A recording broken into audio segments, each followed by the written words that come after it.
meus amados e queridos irmãos, quero louvar a Deus pela sua bondade, misericórdia, graça e poder que nos tem concedido. Queridos, você que está nos acompanhando também pela internet, você que faz parte do canal Pentecostais Arminianos, quero louvar a Deus por tua vida e por mais esta oportunidade. Hoje, dia 21 de fevereiro de 2023, estamos na Assembleia de Deus, Ministério de Belém, em São Paulo, Jardim Recanto Verde, setor 4. Estamos na segunda parte do estudo sobre escatologia, que daremos continuidade. Semana última, falamos do termo a escatologia, qual é a sua implicação, seu nascimento, como começa e as suas variantes. Falamos um pouco do tipo de escola que estuda as classes do Apocalipse. Na verdade, eu quero apenas dar um repeteco aqui sobre a questão de escola. Porque nós temos um entendimento de escola como sendo um local para se estudar. De certa forma não está errado, porque ali se agrega pessoas que vão procurar o conhecimento de alguma ação. Porém, quando se fala de escatologia, o termo escola é um pouco diferente. A definição de escatologia, a qual está alicerçada na soberana palavra de Deus, podemos definir escola como os braços da teologia que interpretam o Apocalipse. Na verdade, aqui cabe para você que está nos acompanhando, ter em mente que quando você fala de escatologia, as pessoas associam a escatologia diretamente ao livro do Apocalipse. Só que escatologia não é só o livro do Apocalipse. Escatologia, ela está voltada para toda a Bíblia. Ela começa com verdade, naquilo que a teologia define como sendo proto-evangelho.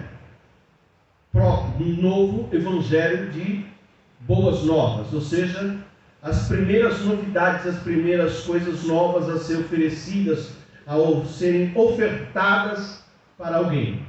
Esse texto é interpretado no livro do Gênesis, capítulo 3, versículo 15, da onde é possível extrair pelo menos 13 disciplinas teológicas, somente nesse texto. E um deles é voltado à escatologia. E a escatologia, ela abarca todos os livros da Bíblia. Evidentemente que não todo livro específico, mas é possível você encontrar textos em cada livro que apontam para uma visão escatológica. E é sobre isso que nós vamos falar. Por quê? Porque um grupo de pessoas, e eu quero trazer para vocês, até alguém me comentou, pastor, o senhor é daqueles que coloca copo d'água no púlpito? Não. A água que eu tomo aqui, para você que está na internet, não tem nada a ver com essa turma que fala da água benta, água milagrosa, a água que cura, não tem nada a ver com essas porcaria não. A água que eu tomo é para lubrificar as cordas vocais, porque nós falamos muito, seca e resseca as cordas, e aí você começa a ter alguns problemas na fala. Então, toda vez que eu for lubrificar as cordas vocais, você vai me ver tomar um pouco de água. Salvo exceção, se eventualmente tiver muito calor, né, você não está vendo, mas aqui na igreja que eu pastoreio, por enquanto, ainda não temos ar-condicionado, e eu tenho um monte de ventilador que eu quero sumir com eles em breve. Então, enquanto eu não tenho ar-condicionado, eu vou tomando água. Amém, queridos? Bom, retomando, quando nós falamos de escatologia, nós precisamos entender que ela está dividida em 4 braços. E eu vou usar aqui, para cada braço da teologia, da escatologia, perdão, um braço. Cada uma delas tem uma extensão, para que vocês possam entender. Nós temos interpretações futuristas, dispensacionalistas e pré-tribulacionistas. Bom, eu sei que é difícil na mente de quem está começando a aprender isso, gravar de imediato tudo isso. Mas com o tempo, você vai passar a entender. Então, a primeira coisa é que o termo futurista ou futuro é porque quem entende esse futuro defende que as profecias bíblicas estão se cumprindo no tempo e terminam no Apocalipse. Essas são as pessoas que entendem como termo futurista. O segundo tempo, dispensacionalista, são pessoas que acreditam e defendem em dispensações. E eu quero aqui ensiná-los, trazer à luz a vocês. Numa próxima oportunidade, nós vamos trazer o que seja dispensações. Escatologia são blocos que você estuda, aprende e depois você junta tudo. Quando você junta, você passa a entender um pouco da escatologia. Então, esse primeiro ponto a ser observado sobre dispensações são períodos de tempo, são blocos de tempo dados por Deus, estabelecidos por Deus durante a história da humanidade. Essas dispensações, elas se dividem em 7 períodos. Nós já temos 5 períodos completos. Já foram completos, já passaram. Você pode olhar na Bíblia que você vai ver que já passaram. Eu não tenho aqui as datas direitinho, porque isso vai ser base de um outro estudo que nós vamos fazer, sobre as dispensações. Mas nós hoje vivemos a dispensação da igreja, ou dispensação da graça. E eu quero lembrá-los que há pessoas cristãs, pessoas que são crentes, que não concordam com as dispensações, não acreditam. Para eles, essas dispensações são invenções humanas. Começou lá com alguém no século XVIII, depois alguém no século XIX, enfim. Mas, se nós eliminarmos as dispensações e não acreditarmos nas dispensações, nós teríamos que rasgar a Bíblia. Porque todas as divisões de tempo dessas dispensações são bíblicas e são de Deus. Foi Deus quem as colocou. Se eu tenho 7 dispensações, a matemática é fácil para você que está nos assistindo e para você que está aqui na igreja do Jardim Recanto Verde, participando desse culto de ensino. Se 5 delas já se cumpriram, vocês acreditam que a sexta não vai se cumprir? Certamente irá se cumprir. Por que a sexta tem que se cumprir? Para que aconteça a sétima. Existe um texto que é interpretado de uma maneira um pouco leviana ou desencontrada por parte de alguns, mas eu quero ler com os irmãos que me acompanham, que é o texto que está na carta que Paulo escreve aos Efésios,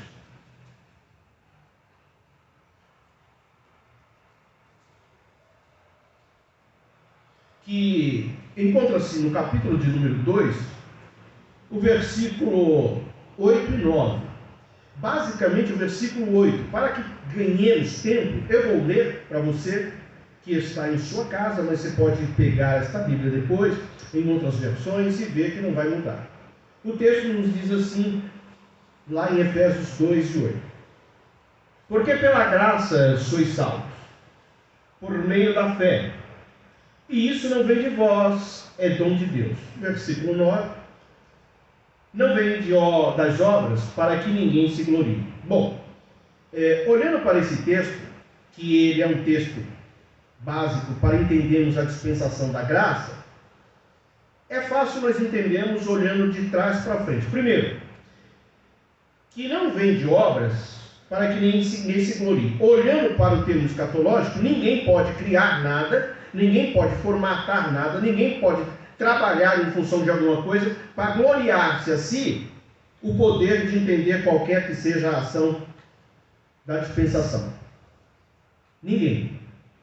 Uma vez posto isso, o versículo 8 ele diz, pela graça. Então a palavra graça aqui, ela pode ser substituída pela palavra Jesus. Porque Jesus significa salvação, provisão de salvação. E quando você tem uma provisão de salvação dada por Deus, você pode ler o texto assim: porque por Jesus sois salvos, por meio da fé. Glória a Deus. Esse versículo ele é tão importante porque, para alguns que advogam que primeiro você tem que ser salvo para depois ter fé, e eu nem vou falar para vocês quem são, vocês já sabem. O texto me diz diferente, que eu preciso ter fé para que Jesus possa me salvar. Ora, se a salvação vem pela fé, então está muito claro que a dispensação da graça é para aqueles que creem, para aqueles que acreditam, para aqueles que são fiéis, para aqueles que estão na sintonia com o Senhor Jesus. Glória a Deus.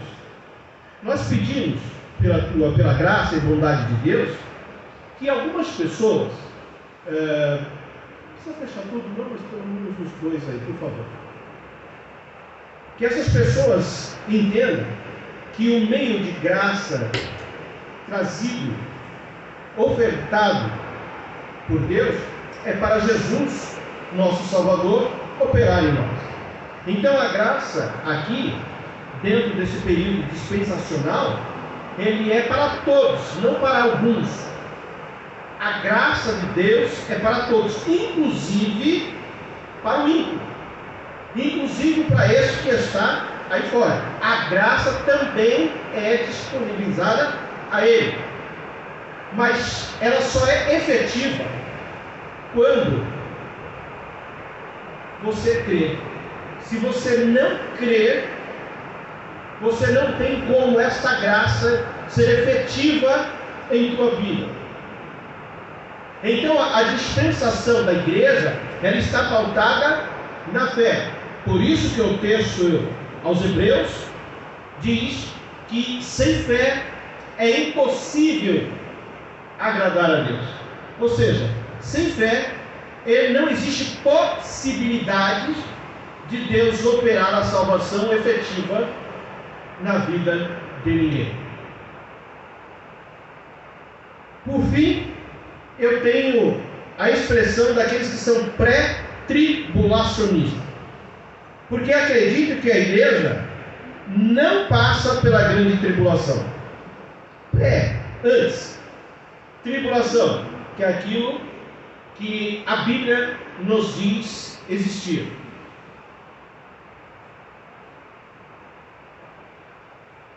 Para você que está nos assistindo agora, eu digo para que você não confie somente nas minhas palavras, no que eu falo. Eu sou um homem, eu sou falho e eu estou passivo de erros.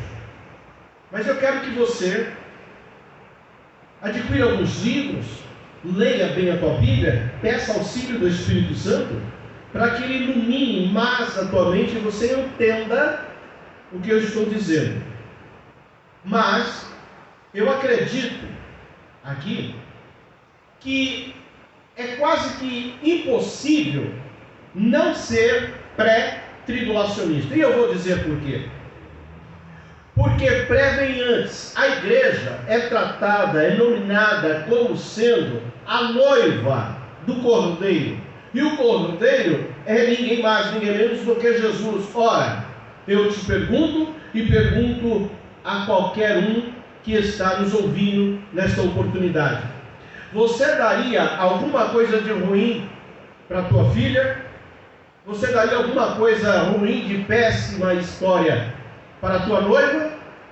Você daria alguma coisa ruim para a tua companheira, para a tua esposa?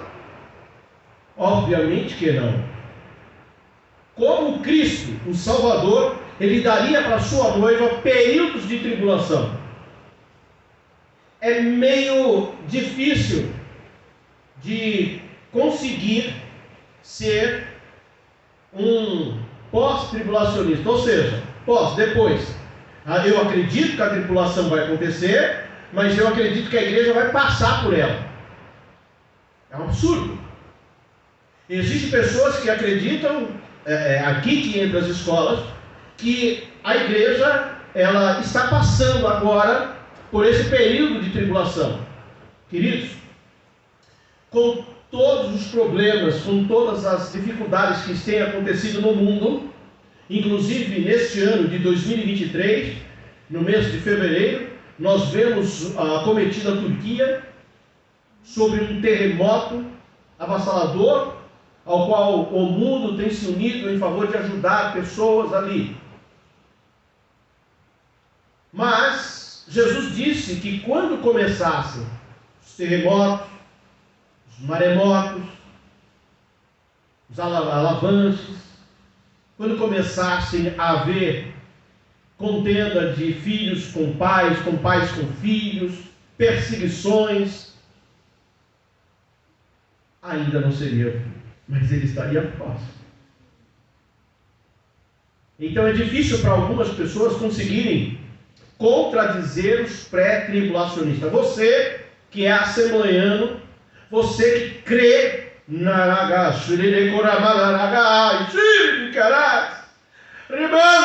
você que vive a palavra do Senhor, creia na tua alma. A igreja do Senhor não passa pela grande tribulação. Aleluia. Eu sou pentecostal, eu gosto de estudar, eu gosto de livros, tenho algumas formações, mas eu ando pela direção do Santo Espírito de Deus. E você está me assistindo, você vai, como nos outros vídeos, nos que já passaram, nos que ainda virão, se eu sentir de falar e dar uma rajada de língua estranha, é porque eu creio no poder do Espírito, é porque eu vivo nas ondas do Espírito. Aleluia, glória a Deus. Portanto, mais uma vez, ser futurista, ser dispensacionalista e pré-tribulacionista é a base para os assembleanos. Posto isto, querido, eu quero agora apresentar para vocês a primeira escola que estuda o Apocalipse. Essa escola é a escola futurista. Ela defende que as profecias ainda irão se cumprir, principalmente as do Apocalipse, e que muitas delas têm se cumprido ao longo da história. Por que isso? Considerem que a igreja será arrebatada a qualquer momento. Glória a Deus. Por isso, se a igreja é arrebatada, ela não passa pela grande tribulação. Logo depois que a igreja ser arrebatada, ela crê que vem a grande tribulação para Israel e para as demais nações. Por fim, com o juízo divino sobre as trombetas e selos das taças da ira de Deus. Observe que a expressão ira, ela pode cair e ser interpretada sobre nós seres humanos. Ira, de estarmos irados, nervosos, enfim. Mas, queridos, esta expressão ira não pode ser atribuída a Deus. Quando nós lemos a expressão ira voltados ao nosso Deus, entendamos que ira é a justiça de Deus. Se Deus se irasse contra nós, como que nós estaríamos aqui? Se a ira de Deus caísse sobre nós, como nós poderíamos estar neste momento? É realmente complicado para nós entendermos isso. Ainda estamos na misericórdia, sobre a misericórdia de Deus. Há pessoas que dizem assim: se você não vier pelo amor, você vem pela dor. Deixa eu te dizer uma coisa. Nós ainda estamos vindo pelo amor de Deus, mesmo com todas as dificuldades, estamos vindo pelo amor de Deus, porque vai chegar um momento que vai ser pela dor, e nesse período da dor, a igreja não estará mais por aqui. É o período da grande tribulação. As pessoas terão dinheiro para comprar coisas e não vão poder comprar, porque se tiverem a marca da besta, vão comprar, mas não vão para os céus, não vai para a eternidade. As pessoas vão ter liberdade, mas ao mesmo tempo vão estar aprisionadas, porque o anticristo vai caçar essas pessoas como caçam animais, será pela dor. Então, enquanto tivermos oportunidade de seguirmos ao nosso Deus, de levantarmos nossas mãos e aceitar a Jesus como Senhor das nossas vidas, e aqui eu abro um adendo: Jesus só é Salvador de quem Ele é Senhor. Jesus não salva quem não crê nele, em quem quer ser maior que Ele. Jesus salva aqueles que é o qual Ele é Senhor, que obedecem a Ele. Posto isso, esta escola, nós temos alguns textos no nosso meio, porque nós, pentecostais, nós estamos inseridos nesta escola futurista, que foi a que eu falei agora há pouco. Mas há entre nós, infelizmente, alguns que defendem que a igreja passará pela grande tribulação. Existe. Então eu quero ler com vocês, primeiro aos Tessalonicenses, capítulo de número 1, versículo de número 10.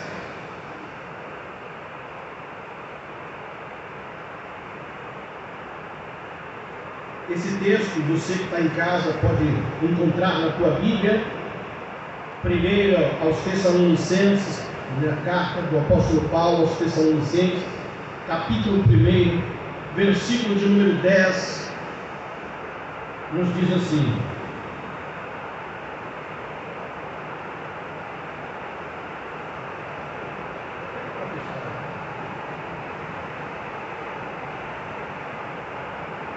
e esperar dos céus a seu Filho, a quem ressuscitou dos mortos.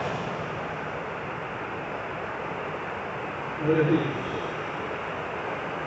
A saber, Jesus, que nos livra da ira futura. Jesus, Ele nos livra da ira futura. A igreja não passa pela grande tribulação.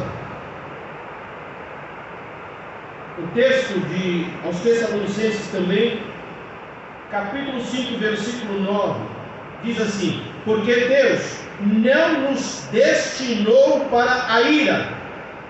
Eu não disse que ira é justiça. Então, capítulo 5, de 1 aos Tessalonicenses, versículo 9, diz: porque Deus não nos destinou para a ira, mas para a aquisição da salvação por nosso Senhor Jesus Cristo. Lembra do texto que lemos da carta aos Efésios, capítulo 2, versículo 8, aonde você lê a substituição da palavra graça pela palavra Jesus? Aqui está a confirmação, aqui está a exposição. Então, dentro daqueles que advogam, que acreditam na linha futurista, a escola futurista, há alguns que ainda defendem que a igreja passa pela grande tribulação, e eu quero te dizer que eles estão equivocados.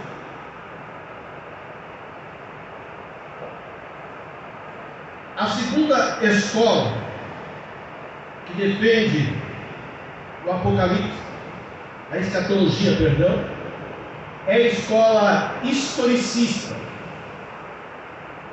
essa escola historicista, ela é considerada historicista porque ela considera que o Apocalipse é um livro histórico, cujos fatos, em sua grande maioria, já se cumpriram na história da igreja. Ou seja, quando a igreja é fundada, tudo já aconteceu ali e acabou. Eles interpretam que o Apocalipse como um estudo de forma progressiva do destino da igreja. Segundo ponto, consideram que as profecias estão cumpridas em parte, e em parte ainda para se cumprir. Observe que na escola futurista, que é o que nós vemos há pouco, nós também acreditamos que a profecia ela está se cumprindo. Eles, em algum ponto aqui, eles também acreditam, mas observe como se destoa a forma. Em um ponto nós acreditamos e eles também, mas em outro ponto eles dizem o seguinte: não, já aconteceu tudo, é um fato histórico somente. Isso é um grande equívoco, porque nós temos textos no livro de Lucas, nós temos textos no livro de Atos que concordam, confirmam que ainda há situações para acontecer, profecias a acontecer ainda. E eles dizem ainda que alguns fatos históricos estão se cumprindo diante dos nossos olhos. Pensamento que não se sustentam, principalmente com a interpretação do Apocalipse. Existe, só para que vocês vejam, que o livro do Apocalipse, deixa eu só me ver aqui.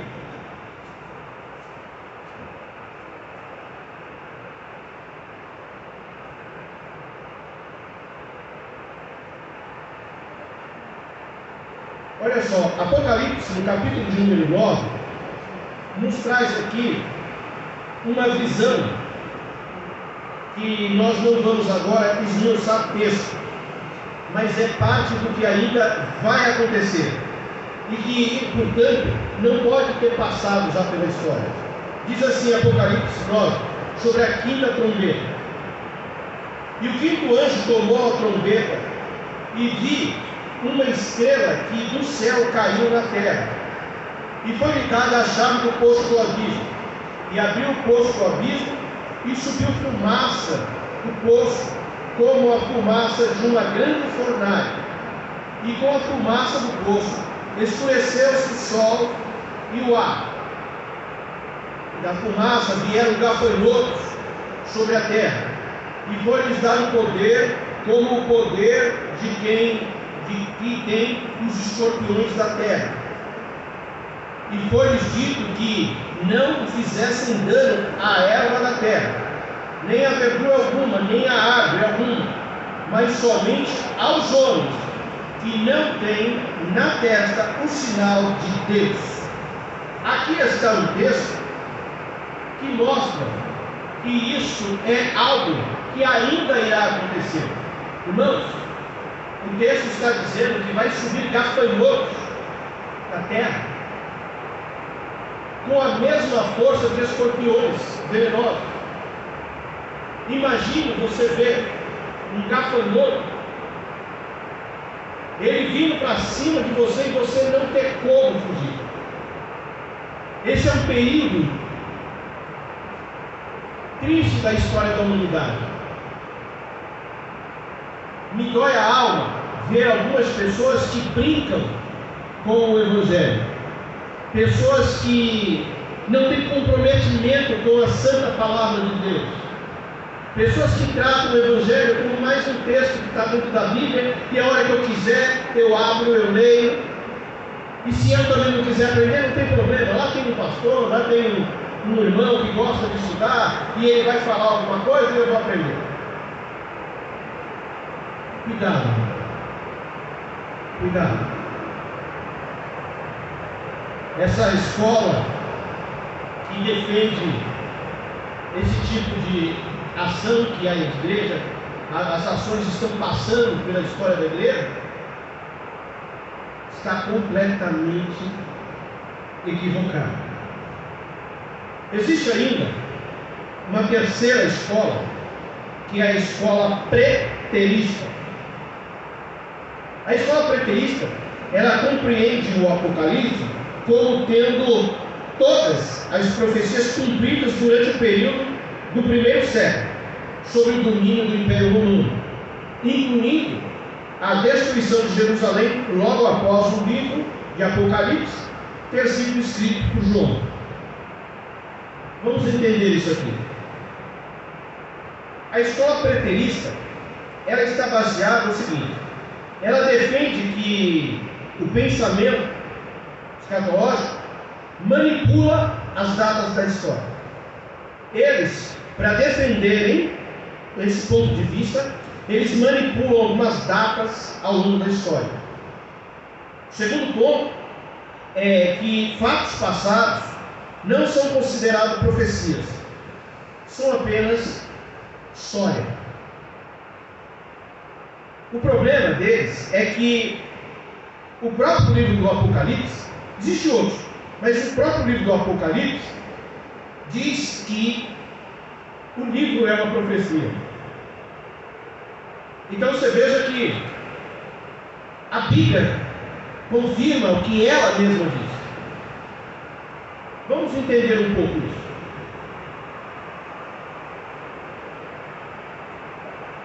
Essa escola preterista, ela tem adentrado sorrateiramente em nossas igrejas assembleianas, igrejas pentecostais. Por quê? Porque eles entendem que, como os fatos já aconteceram, então a partir de agora o homem pode controlar os fatos ao longo da história. Bom, se o homem consegue fazer isso, então esse fator de profecia não tem nada a ver com escatologia. O livro do Apocalipse é um livro que contém algumas informações, segundo eles. Mas o mais importante é quando eles dizem, e aí eles pegam em doutos, manipulam datas e trazem para algumas igrejas, e eu louvo a Deus, que existem ainda homens comprometidos e compromissados com a sã doutrina, que não estão liberando os seus cultos para os meninos, que faz um cursinho aí teológico e diz que é teólogo. Tem muitos aí que lê 1 ou 2 livros, sabe mais do que o pastor. Graças a nosso Deus, nas Assembleias de Deus do Brasil, nós ainda temos homens comprometidos e compromissados com a sã doutrina, que não deixa essa casta de homens levianos, amantes de si próprio, trazer um ensino contraditório às Escrituras para dentro da nossa igreja, para dentro do nosso ministério.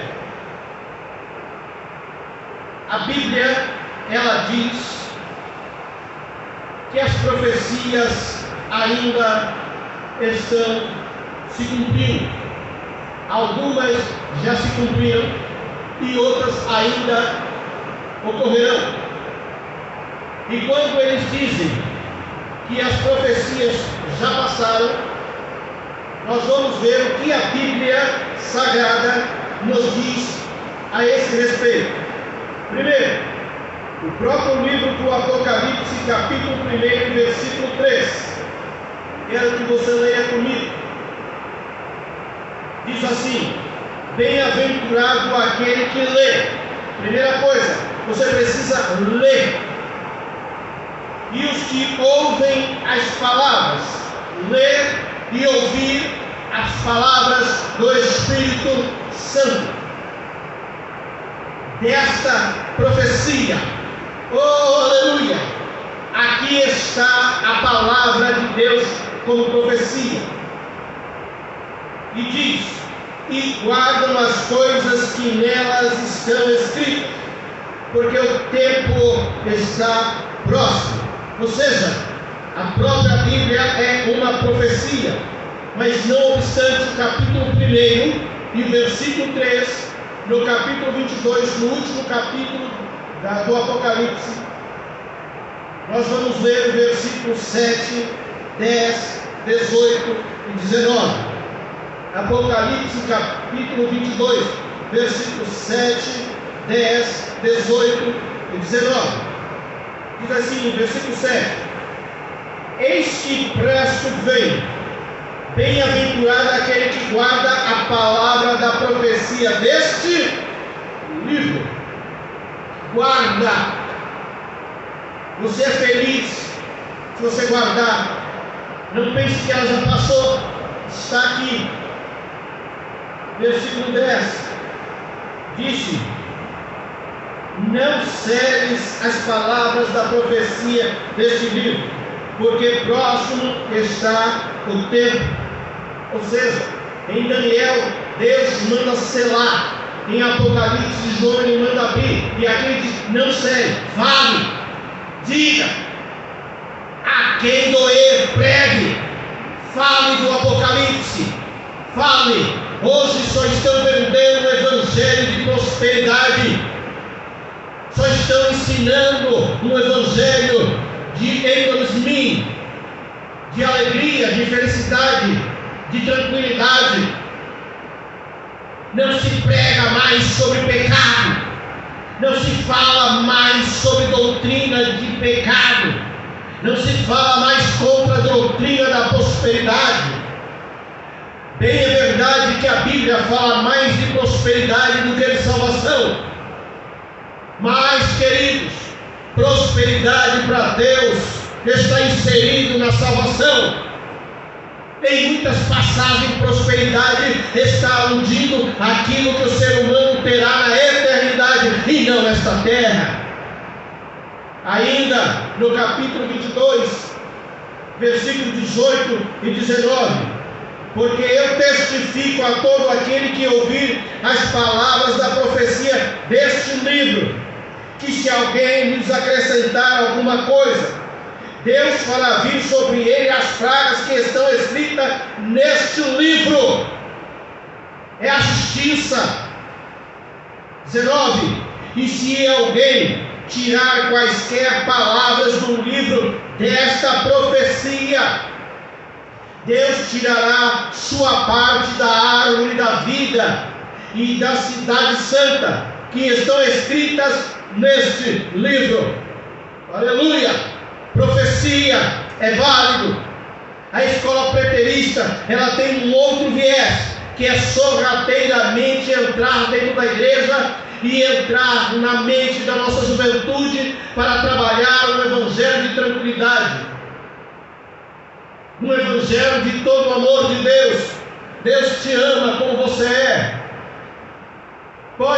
Não importa as suas ações, Deus te ama, Deus sabe a sua fraqueza. É isso que eles estão embutidos.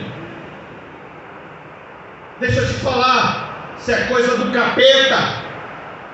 O coração é terra enganosa que só Deus conhece. Por isso que Deus diz: filho meu, dá-me o teu coração. Porque se eu der o meu coração a Deus, Deus vai trabalhar nele para sermos pessoas melhores. Porque a Bíblia nos diz que se alguém está em Cristo, nova criatura é. Você pode ter roupa de crente, você pode ter Bíblia de crente, você pode falar como crente, você pode dar dízimo, você pode dar oferta, você pode estar todo dia na igreja, mas se você não estiver cumprindo as palavras dessa profecia, meu filho, minha filha, você que me ouve, você vai para o inferno sim. Você não vai viver com Deus na eternidade, porque Deus não vai colocar ninguém na casa dele que não esteja em conformidade com as sagradas escrituras das profecias que estão neste livro.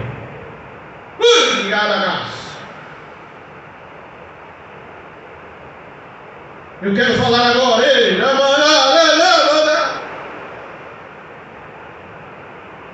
A quarta escola é a escola simbolista, também chamada de escola idealista ou de escola espiritualista. Observe que aqui cabe dizer que espiritualista nada tem a ver com espiritismo, tá? Isso não tem nada a ver lá com os demoninhos, não. Espiritualista é um sistema que ensina que o Apocalipse, ele é todo simbólico, representando o conflito entre o bem e o mal. Para, isso está errado. Nós temos aqui algumas oportunidades de defender aqueles que acreditam na escola futurista, que é o que eu ensino às minhas ovelhas, por onde passei. Durante 1 ano e 4 meses eu doutrinei uma igreja, ensinando sobre o livro do Apocalipse, e dele saiu um livro, é o meu livro, A Dependência do Apocalipse na Criação. Porque para termos um Apocalipse há necessidade de termos uma criação. Sem a criação não há Apocalipse, e Deus sabia disso. Essa escola simbolista, nesse sistema não há nada de profecia ou de história, tudo é princípio espiritual. Você já viu aqueles irmãos que olham assim? Ele vê uma árvore e fala: nossa, eu estou vendo. Não, eu estou vendo ali tem um demônio. Aí você olha assim, nossa, viu? Deus me deu uma visão, Deus me deu uma visão, Deus me deu uma visão. Não está na escola dominical, não obedece o pastor, sai para pregar sem pedir autorização, não falta na igreja sem avisar, não dá informação nenhuma, e depois Deus usa, Deus mostra. Está desconcertado com Deus, não tem vida no altar.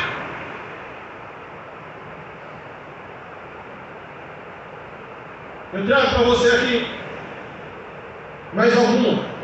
Nessa escola, o sistema amilenista ensina que não haverá período de 1000 anos, ou seja, amilenista, antes, é anti-milenismo, ou seja, para eles não vai ter milênio. Por isso que nós falamos de milenista. O milênio, gente, ele é real. Tem gente que não acredita. Tem gente que não acredita nesse negócio de 1000 anos.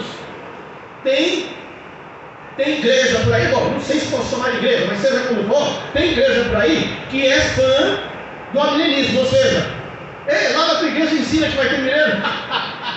Isso é coisa do passado, isso é coisa de crente ortodoxo, isso é coisa daqueles crentes que não deixam usar babinha, é daqueles crentes lá que as irmãs não podem usar, tem que usar saia lá no joelho, é de igreja que não pode usar brinquinho.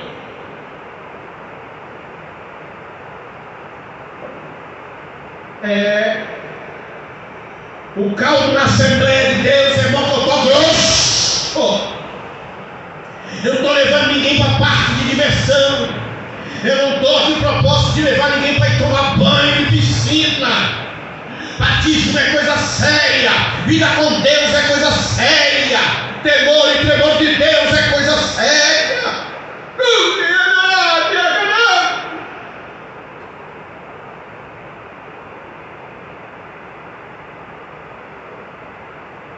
Os amilenistas dizem, são vários textos que afirmam que o milênio é literal. Ainda no livro de Apocalipse, capítulo de número 20, nós vamos ler do versículo 2 ao 5. Apocalipse, capítulo 20, do versículo 2 até o 5. Para eles não existe milênio. Então me explique me expliquem, vocês que são amilenistas, me expliquem o texto que nós vamos ler agora. Ele prendeu o dragão, a antiga serpente, que é o diabo e Satanás, e amarrou-o por 1000 anos, olha aí, e lançou no abismo, e ali o encerrou e pôs selo sobre ele, para que mais não enganasse as nações, até que os 1000 anos, vou repetir, até que os 1000 anos se acabem, e depois importa que seja solto por um pouco de tempo. E vi tronos, e assentaram-se sobre eles aqueles a quem foi dado o poder de julgar, e vi as almas daqueles que foram degolados pelo testemunho de Jesus e pela palavra de Deus, e que não adoraram a besta nem a sua imagem, e não receberam o sinal da testa nem na mão, e viram e reinaram com Cristo durante 1000 anos. Mas os outros mortos não reviveram até que os 1000 anos acabaram. Essa é a primeira ressurreição. Então o milênio é verdadeiro, o milênio é real, o milênio é existencial. Queira o diabo ou não, queira Satanás ou não, queira esses inversionistas ou não, o milênio é real e ele vai acontecer. Aleluia! Para nós cristãos das Assembleias de Deus, e aqui eu encerro essa participação, para nós os cristãos que admitimos a escola histórica, não entendemos a escola preterista, muito menos a simbolista, defendemos a escola futurista, que por sua vez pactua com o pré-milenismo, ou seja, o pré-antes que aconteceu o milênio, a igreja é arrebatada, e é pré-tribulacionista, a igreja não passa pela tribulação.